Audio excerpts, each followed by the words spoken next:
Karni Mata temple in ബിക്കാനേർ.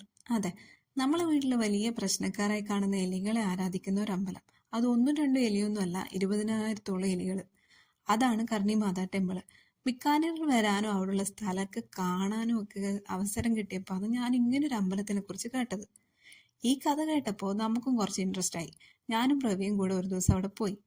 നല്ല തിരക്കേനു. 1/4 മണിക്കൂറോളം Q നിന്നിട്ടാണ് ഉള്ളിൽ കയറാൻ പറ്റീന്. അപ്പം എന്താ, മുന്നേ പറഞ്ഞ പോലെ തന്നെ എല്ലായിടത്തും എലികൾ തന്നെ. ചിലവരതിന് ഭക്ഷണം കൊടുക്കുന്നുണ്ട്, പാല് കൊടുക്കുന്നുണ്ട്. ചിലർ എലികൾ കഴിച്ച ഭക്ഷണവും പ്രസാദമായി സ്വീകരിക്കുന്നുണ്ട്.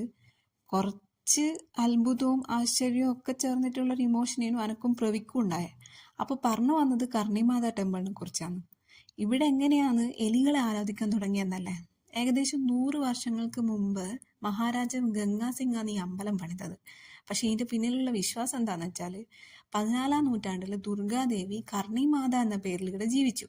അവരുടെ ഇളയ മകൻ വെള്ളത്തിൽ വീണ് മരിച്ചു പോയപ്പോൾ കർണിമാത യമരാജാവിനോട് അവന്റെ ജീവൻ തിരിച്ചു നൽകാൻ വേണ്ടിയിട്ട് അപേക്ഷിക്കുന്നു.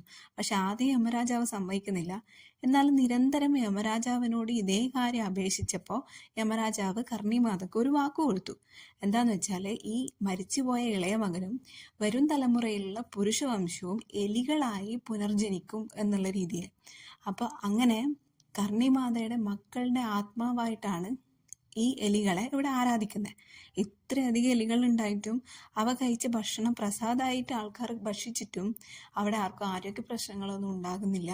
അപ്പോൾ എപ്പെങ്കിലും ബിക്കാനീറിലേക്ക് വരുന്നുണ്ടെങ്കിൽ മറക്കണ്ട, കർണിമാതാ ടെമ്പിളും കൂടെ വിസിറ്റ് ചെയ്യാൻ വേണ്ടിയിട്ട്